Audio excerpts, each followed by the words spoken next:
आज शनिवार 23 ऑगस्ट पवित्र श्रावण मासનો અંતિમ દિવસ છે। શિવ ભક્તિ માટે અત્યંત મહત્વપૂર્ણ ગણાતા આ માસને આજે અમાસના પાવન અવસરે પૂર્ણાહુતિ થઈ રહી છે।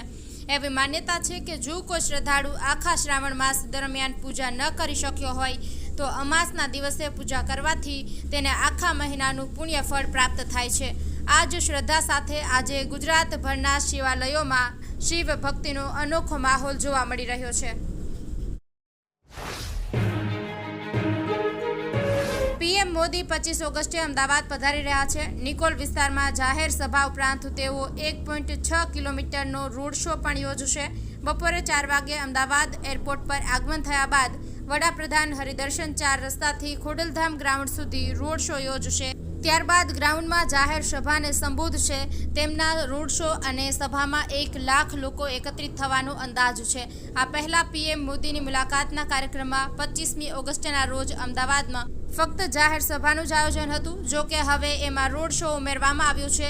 પીએમ મોદી એરપોર્ટ પરથી સીધા નિકોલના ખોડલધામ ગ્રાઉન્ડ પર જશે। અમદાવાદ એરપોર્ટથી ઇન્દિરા સર્કલ સુધી વિવિધ સાંસ્કૃતિક કાર્યક્રમો રજૂ કરાશે। એરપોર્ટથી ઇન્દિરા સર્કલ સુધી વિવિધ 12 સ્ટેજ બનાવવામાં આવ્યા છે।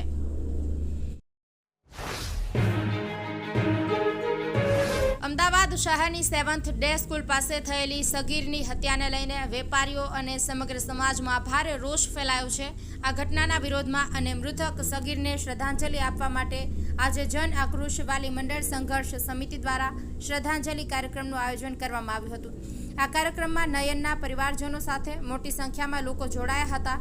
એમાં વીએચપીના કેન્દ્રીય મંત્રી ધર્મેન્દ્ર ભાવાણીએ આક્રોશ સાથે જણાવ્યું હતું કે આ નયનની હત્યા નથી પરંતુ સમગ્ર હિન્દુ સમાજની અસ્મિતાની હત્યા છે। સરકાર હત્યારાઓને તેમની ઓકાત નહીં બતાવે તો હિન્દુ સમાજ તેમને તેમની ઓકાત બતાવશે।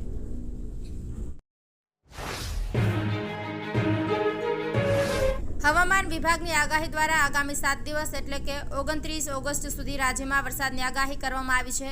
મોન્સૂન ટ્રફ અને સાયક્લોનિક સર્ક્યુલેશનના કારણે રાજ્યમાં આવતીકાલથી વરસાદનું જોર વધુ રહેશે।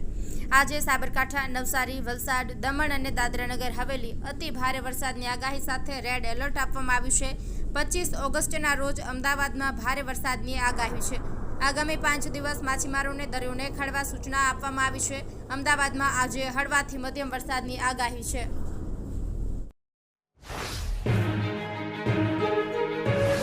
મહેસાણાના વિજાપુર શહેરના નવા એપીએમસી માર્કેટમાં ગત મોડી રાત્રે તસ્કરો ત્રાટકી તરખાટ મચાવ્યો હતો। ચોર ટોળકીએ એક સાથે 17થી વધુ દુકાનોમાં ચોરી કરવાનો પ્રયાસ કર્યો, જેમાં 10 ગંજ બજારની પેઢીઓને નિશાન બનાવીને 5.18 લાખની મત્તાની ચોરી કરી હતી। આ ઘટનાને પગલે વેપારીઓમાં ભારે રોષ અને ચિંતાનો માહોલ જોવા મળી રહ્યો છે અને પોલીસની રાત્રિ પેટ્રોલિંગની કામગીરી પર સવાલો ઊભા થયા છે।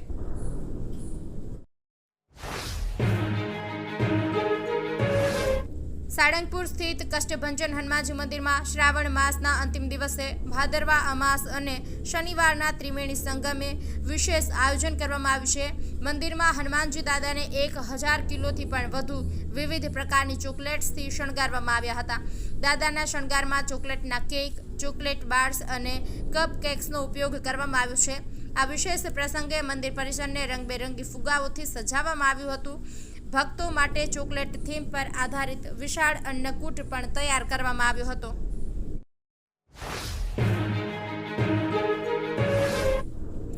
છોટાઉદેપુર જિલ્લાની આર્થિક રાજધાની બોડેલીના રામજી મંદિરમાં ગત રાત્રે ચોરીની ઘટના સામે આવી છે।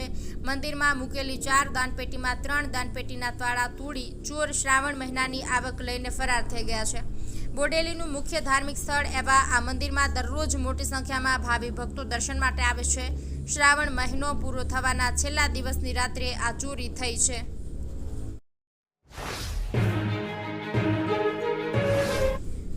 બનાસકાંઠા જિલ્લાના પાલનપુરમાં આજે કોંગ્રેસ દ્વારા વિરોધ પ્રદર્શન કરવામાં આવ્યું હતું। વોટ ચોર ગાદી છોડના નારા સાથે કોંગ્રેસના કાર્યકરોએ વિરોધ નોંધાવ્યો હતો। પાલનપુરના ગુરુ નાનક ચોક વિસ્તારમાં કોંગ્રેસના કાર્યકરો એકત્રિત થયા હતા। આ દરમિયાન પોલીસ અને કાર્યકરો વચ્ચે ખેંચતાણના દ્રશ્યો સર્જાયા હતા। પોલીસે કોંગ્રેસના ધારાસભ્ય કાંતિ ખરાડી અને અમૃત ઠાકોર સહિત અનેક કાર્યકરોની અટકાયત કરી હતી।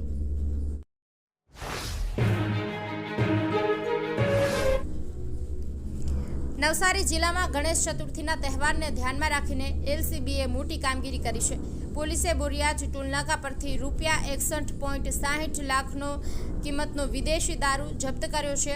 એલસીબીની ટીમને દમણ તરફથી આઈસર ટેમ્પોમાં દારૂની હેરાફેરી થવાની બાતમી મળી હતી. આ બાતમીના આધારે ટીમે બોરિયાજ ટોલનાકા પર વોચ ગોઠવી હતી. બાતમી મુજબનો ટેમ્પો આવતા તેને રોકવામાં આવ્યો હતો. ટેમ્પોની તપાસ કરતા તેમાંથી વિદેશી દારૂ અને બિયરની 18,768 બોટલ મળી આવી હતી.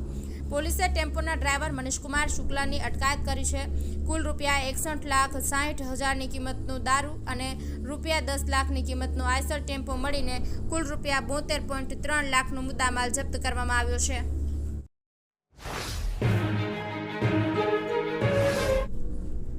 શક્તિ, ભક્તિ અને આસ્થાનું પ્રતીક એવા વિશ્વવિખ્યાત અંબાજી મંદિરમાં નડિયાદના ભક્તોની 161 વર્ષ જૂની પરંપરા આજે પણ જીવંત છે. દર વર્ષે શ્રાવણી વદ 13, 14 અને અમાવસના દિવસે નડિયાદથી ભક્તો અંબાજી મંદિર આવે છે. નડિયાદમાં 3 ભાઈઓના વિસ્તારમાંથી વારાફરતી ભક્તોને પૂજા અર્ચનાનો લાભ મળે છે. 3 ભાઈઓના વિસ્તાર પછી ખડકી અને કુટુંબનો ક્રમ આવે છે. કુટુંબમાંથી નક્કી થયેલ વ્યક્તિને અંબાજી ખાતે હવન અને પૂજાનો વિશેષ લાભ મળે છે.